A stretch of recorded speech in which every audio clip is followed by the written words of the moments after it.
즐거워하며 기뻐하리로다 라는 제목으로 하나님 말씀 함께 나누도록 하겠습니다. 반갑습니다. 잘 오셨습니다. 네.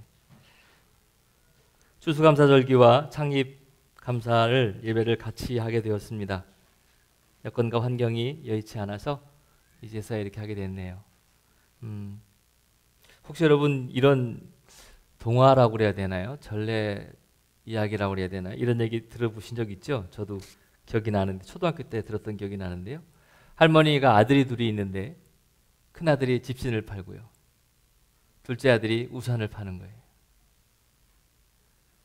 근데 이 할머니가 걱정이 있어요. 그렇죠? 이 아들이 큰아들은 집신을 팔고 둘째 아들은 우산을 파는데 비가 많이 오면 큰아들 걱정이야. 집신이 안 팔릴 테니까. 뿐만 아니라 비가 안 오면 둘째 아들이 걱정이에요. 우산이 안 팔릴 테니까. 그래서 배도 아프고 잠도 못 자고 고민하고 그러다가 뭐 한약방 가서 약도 먹지만 낫질 않아요. 그 생각을 바꿨다잖아요. 누굴 만나서 얘기할 때. 날씨가 맑아서 둘째 아들 걱정하지 말고 날씨가 맑으면 집신이 잘 팔리겠구나 생각하고, 날씨 비가 오면 첫째 아들 걱정하지 말고 비가 오면 우산이 잘 팔리겠구나 이렇게 생각하라고, 뭐 이런 이야기 여러분 아마 보신 적 있을 거예요. 저도 들었습니다. 그러면서 제 기억에 남는 건 마음 먹게 딸렸다 뭐 이런 이야기. 어떤 마음으로 앉아 계세요? 밥도 안 주면서 늦지막해까지 붙잡고 있으려나 생각하세요? 아니면 날이 날인 만큼 오늘은 날 잡아 잡시오 마음대로 하십시오 라고 하고 계세요? 마음 먹게 달렸다는 얘기는요, 생각해보면 돌이켜보고 생각해보면 감사할 수 있다는 이야기예요. 사실 올해 뭘 감사할 수 있어요, 목사님?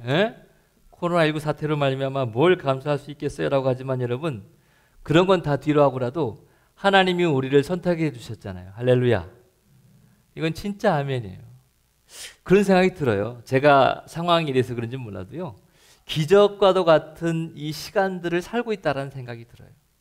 지난주에도 제가 말씀드렸죠. 당연한 거 아무것도 없다고요. 그죠? 네. 지금 배가 꼬르륵 소리 나시면 감사하셔야 된다니까. 당연한 건 아무것도 없어요. 그러니까 하나님이 우리를 선택해 주신 것도 감사하죠. 하나님 나라가 있게 해주신 것도 감사하죠. 뿐만 아니라 이 귀한 교회에 직분을 맡겨주셔서 그 일들을 감당하게 해주시니까 또 감사하죠. 이거 아름답게 꾸밀 수 있게 해주시니까 이거 하면서 내가 정말 이거 사과 하나 귤 하나 감 하나 내가 이거 내가 올려놓으려고 우리 집사님 저 십자가 만들면서 내가 이름 십자가 만드느라고요 이러지 않으세요. 어느 분 하나 정말 내가 이거 이러고 들어오지 않고 오시면서 옛날 사진 보고 세상에 저럴 때가 있었네 들어오면서 이쁘다 이렇게.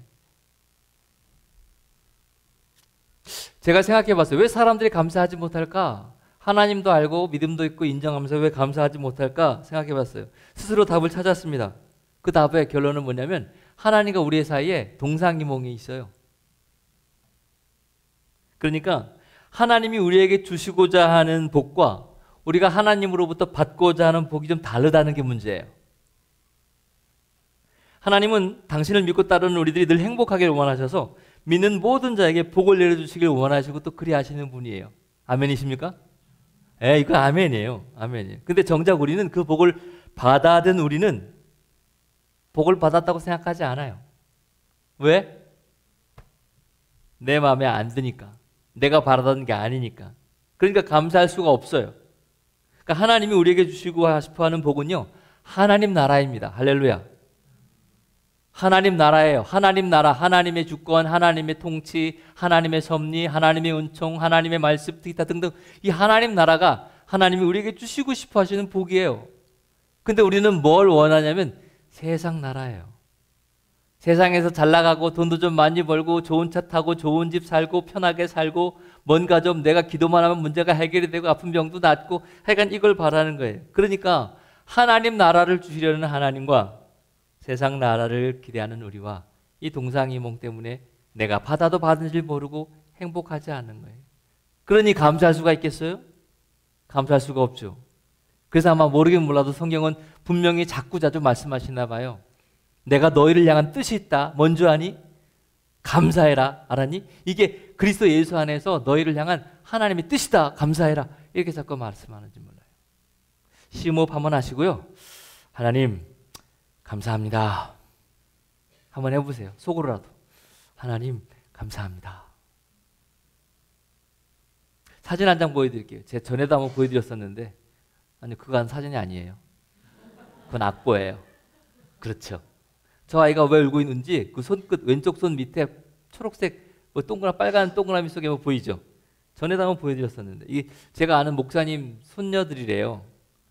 근데 큰 아이가 뭐 특정 상표를 말하진 않겠지만 하땡땡을 젤리를 먹고 있다가 동생이 달라고 하니까 어쩔 수 없이 하나를 줬겠죠. 근데 그만 이 동생이 이 받은 젤리, 초록색 젤리를 떨어뜨렸네. 세상을 다 잃어버린 듯 울고 있죠. 그렇죠. 근데 큰 아이의 표정 보세요. 난 줄 거 줬어. 떨어뜨린 건 너고 난 모르는 일이야 그거는. 하여간 난 줬어. 이런 표정인 거죠. 젤리를 봉투째 들고 있는 큰 아이는 행복해 보이고 겨우 하나 얻은 젤리를 땅에 떨어뜨린 아이는 불행해 보입니다. 그래서 저렇게 아프고 슬프게 울고 있나 봐요. 근데 여러분, 저 아이들이 크면 저 젤리를 한 봉지 들고 있다고 해서 행복할까요? 저는 저도 잘 안 먹는 게 젤리예요. 그리고 저 아이들이 크면 저 젤리 하나 떨어뜨렸다고 저렇게 불행할까요? 우리들이 바라는 행복은 진짜 뭘까요? 우리 학생들 공부만 잘하면 되는 걸까요? 출세만 잘하고 돈 잘 벌면 되는 걸까요? 유명만 해지면 되는 거예요? 그런가요? 좋은 차 타고 좋은 집 살고 연봉 높은 거 어찌 보면 뭔가 좀 과시하고 싶은 그런 거 아닌가요? 하나님께서는 우리에게 우리가 바라는 것들을 주시기도 해요. 다른 이유와 목적으로 주시기도 합니다. 단 수단으로 주시는 거죠. 목적으로 주시는 건 아니에요. 하나님이 우리에게 목적으로 주시는 건 하나님 나라입니다. 왜 감사절기를 지켜야 되는지 아세요? 내게 주신 게 많으니까 감사해서요? 예, 그것도 맞죠. 근데 다 맞진 않아요. 솔로몬이 전도서에서 이렇게 고백합니다. 전도서 1장 2절이에요. 헛되고 헛되니 모든 것이 헛되도다. 모든 걸 다 누렸다고 하는 이 솔로몬의 고백입니다. 헛되다는 거예요. 그러고 나서는 좀 더 심도 있게 1장 7절에는 또 뭐라고 말하냐면 모든 강물은 연하여 바다로 흐르되 채우지 못한다는 거예요. 무슨 말인지 아시겠습니까? 황금 항아리를 9개 가진 사람이요, 10번째 황금 항아리 만들려고 항상 불행한 거예요. 근데 황금 덩어리 하나만 있으면요, 이것 때문에 마냥 행복한 거죠. 우리들이 바라고 원하는 것들은 되게 어렸을 적에 이 초록색 젤리 한 조각 같은 겁니다. 있어서 나쁠 건 없어요, 사실. 있으면 좋지요. 그럼요. 있어서 나쁠 거 없어요. 그거를 괜히 뭐 없자 이거 아니에요. 고행하자 이런 거 절대로 아닙니다.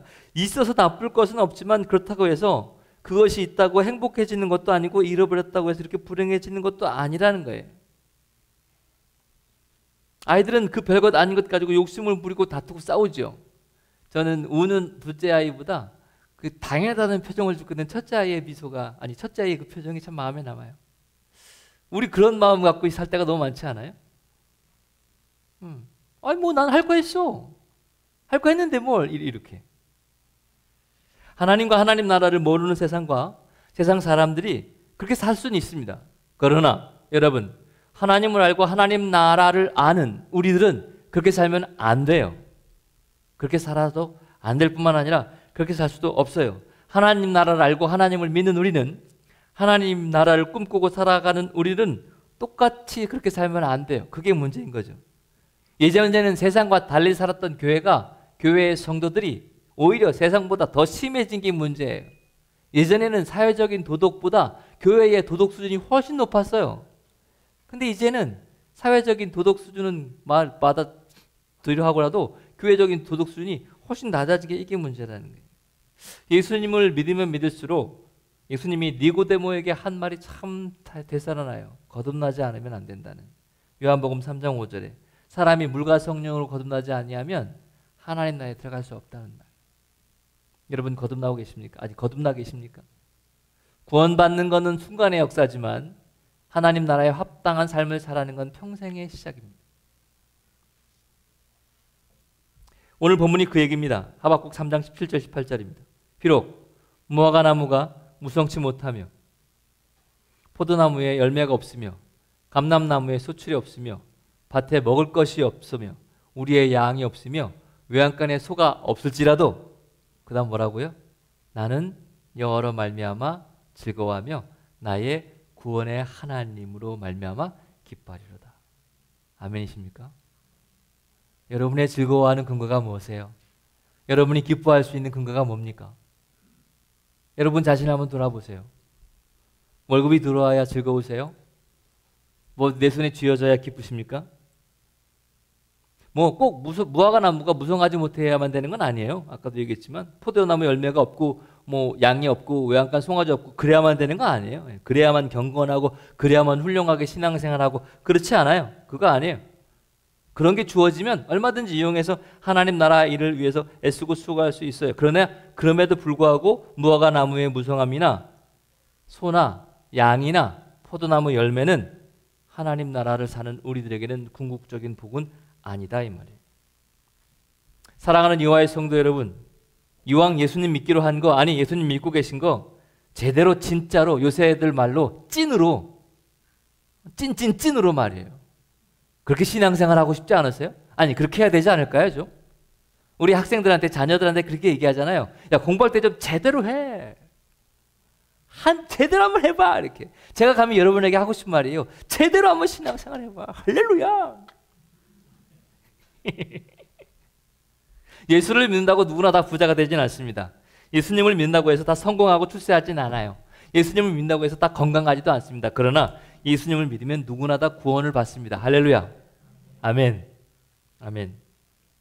하나님 나라를 보게 되면, 하나님을 믿게 되면 무화과 나무가 없고요, 포도 열매가 없고요, 감람나무 열매도 없고요, 우리의 양떼도 외양간에 송아지가 없어도 기뻐할 수 있고 즐거워할 수 있어요. 하나님 나라를 보면, 맛보면.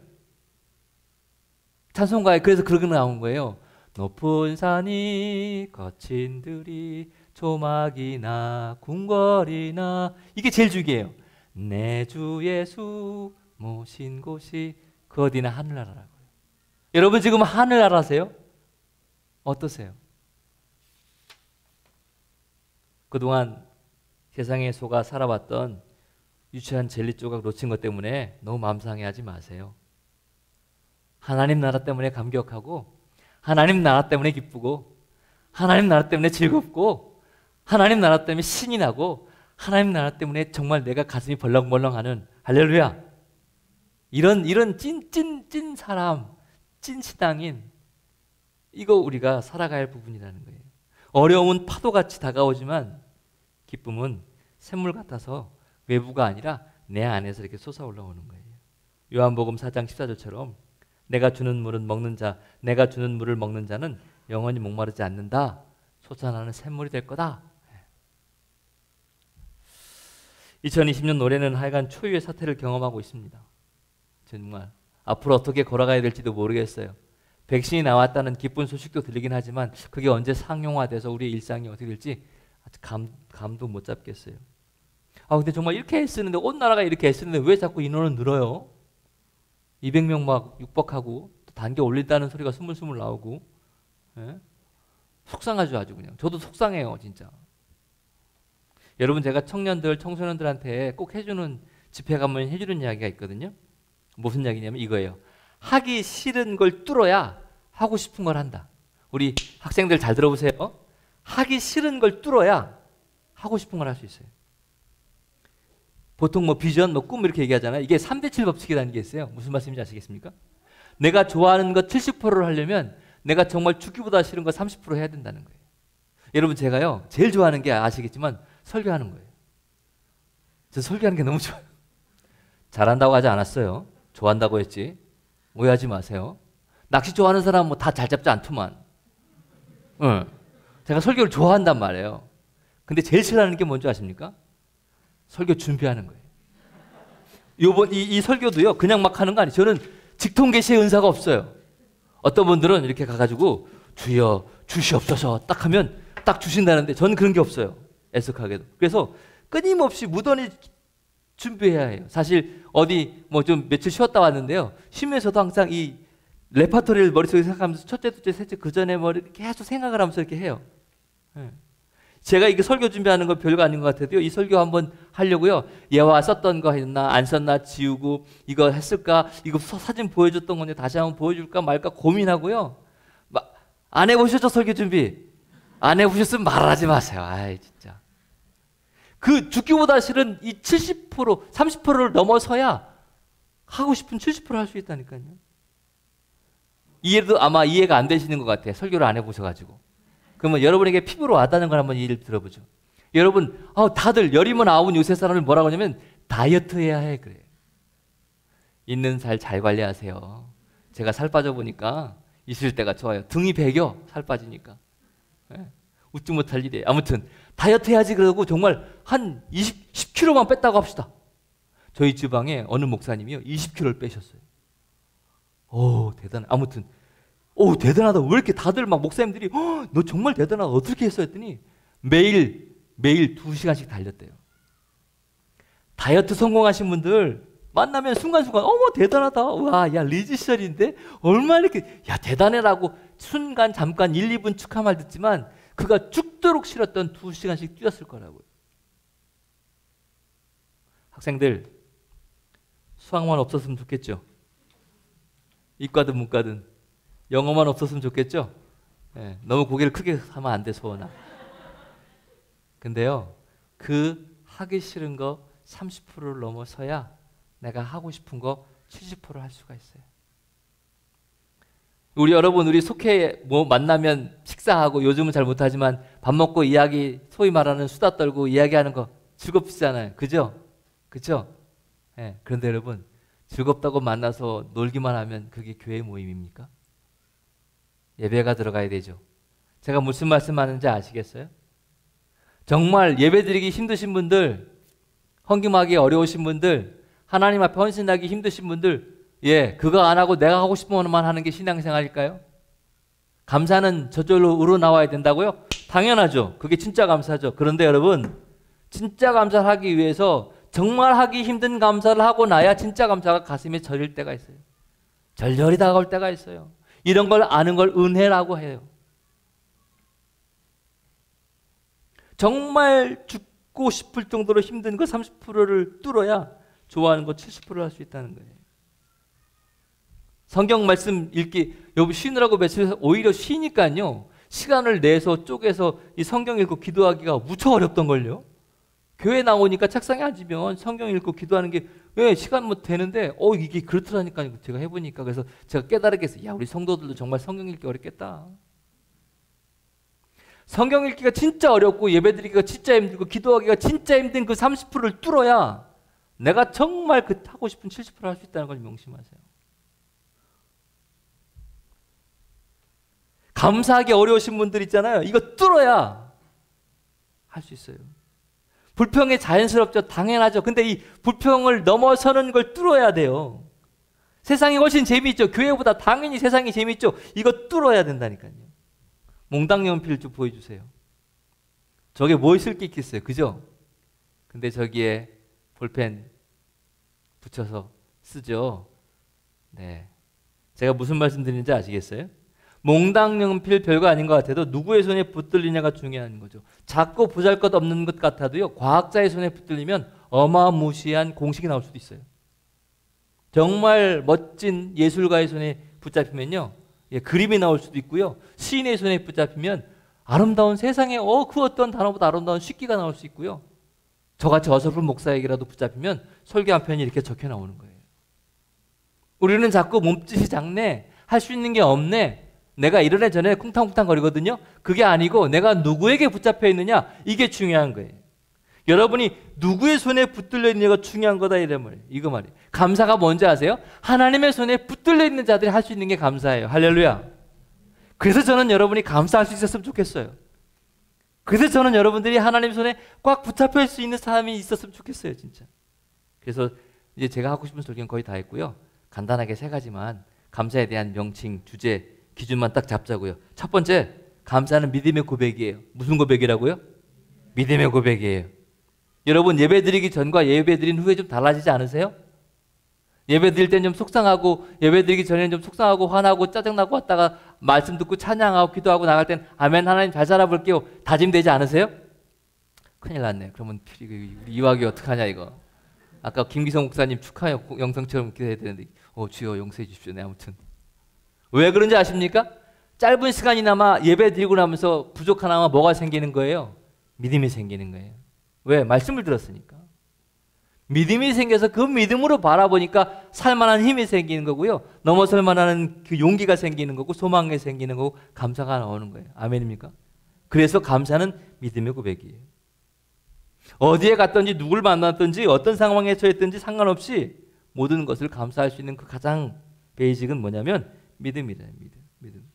그래서 예배 전후가 달라지는 거예요. 감사는 믿음의 고백입니다. 명심하세요. 감사는 믿음의 고백이에요. 두 번째, 감사는요, 의지적인 결단입니다.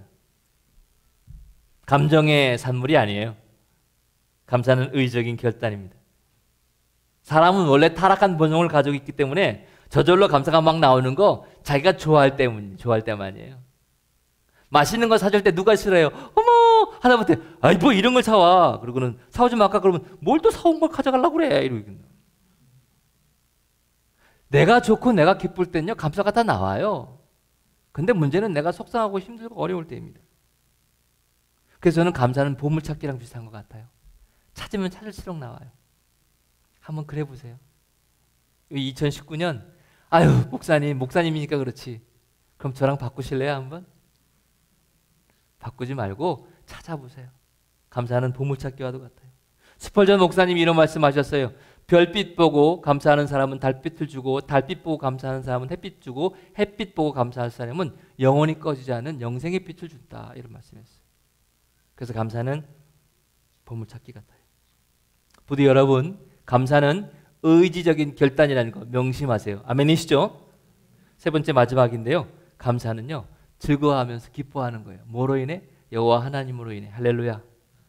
나를 있게 하신 하나님, 나를 보살펴 주신 하나님, 내가 다 알 수 없지만 지금도 내 삶을 이끌어 가신 하나님, 내가 알 수 없지만 앞으로의 것들을 예배해 주신 하나님, 설령 내 양에 안 차고 내 마음에 안 들고 내 기준과 다르다 손 치더라도 나는 주님을 잃을 때가, 잊어버릴 때가, 아니 생각하지 않을 때가 무척 많은데 주님은 나를 잊을 데가 없는 그런 주님 앞에 죄송하지만 그럼에도 불구하고 잊지 않고 나를 품어주시는 나의 하나님. 이걸 모르니까 늘 부족한 거예요. 한없이 주셨는데도 늘 모자란 거예요. 그래서 감사는 여호와로 인하여 기뻐하고 구원의 하나님으로 인하여 즐거워하는 겁니다. 하박국 선지자의 고백이 그런 거예요. 사랑하는 우리 이화의 성도 여러분, 감사하십시다. 감사하십시다. 부족함이 많아도 감사하십시다. 그럼 또 다른 감사가 올 거예요. 몸이 아파도 감사하십시다. 그럼 또 다른 평안함이 올 거예요. 모자라도 감사하십시다. 그럼 또 다른 넉넉함이 찾아올 겁니다. 감사하십시다. 그러면 하나님께서 베풀어 주신 것들이 보이기 시작할 거예요. 할렐루야. 아멘. 말씀 정리 마치겠습니다. 주보에도 실었는데 선인장이라고 하는 이혜인님의 시예요. 사막에서도 나를 살게 하셨습니다. 쓰디쓴 목마름도 필요한 양식으로 주셨습니다. 내 푸른 살을 고통의 가시들로 축복하신 당신, 피 묻은 인고의 세월 견딜 힘 주셨습니다. 그리하여 살아있는 어느 날 가장 긴 가시 끝에 가장 화려한 꽃 한 송이 피워 물게 하셨습니다. 고난의 세월을 헤쳐가며 살아온 선인장의 고백이 가슴에 짠하게 와닿아요. 사막에서도 살게 하신 하나님께 감사하고 있는 이 시인의 마음. 여러분의 삶의 자리가 사막인지 어딘지 모르겠지만 이 시인의 마음은 전달되었으면 좋겠어요. 저는 이 대목이 제일 좋아요. 어느 날이에요. 몇 월 몇 날 며칠이 아니죠. 우린 그거 알고 싶잖아요. 고난의 끝이 어딘지. 근데 어느 날이에요. 어느 날 가장 긴 가시 끝에 가장 화려한 꽃 한 송이 피워 물게 하셨습니다. 그 어느 날이 언제인지 모르겠지만 하나님이 허락하신 그때 우리에게 알맞는 가장 큰 화려한 꽃을 피워 물게 하시려고 이 걸음을 걷게 하시는 것 같아요. 오늘 본문에 하박국 3장에 있는 것처럼 무화과 나무 열매가 없고요. 호두나무 열매가 없고요. 감람나무에도 없고요. 외양간에 소도 없고요. 우리의 양도 없어도 그래도 여호와로 인하여 기뻐하고 구원의 하나님으로 인하여 즐거워하는 저와 여러분 다 될 수 있기를 감사가 믿음의 고백임을, 의지의 결단임을, 하나님으로 인하여 즐거워하고 기뻐할 수 있음이 이게 감사임을, 하나님에게 붙잡힌 자들이 할 수 있는 게 감사임을 다 알아서 감사함으로 주께 나아가는 저와 여러분 되시기를 간절히 소원합니다. 무엇보다 우리 이화교회를 40년간 지켜주시고 이끌어주신 하나님 정말 감사하고 함께 하신 여러분 감사하며 축복합니다. 하나님의 은총이 우리 이화교회 위에 앞으로도 계속 주님 오신 날까지 함께 하시기를 주의 이름으로 간절히 축원합니다. 아멘. 기도하겠습니다.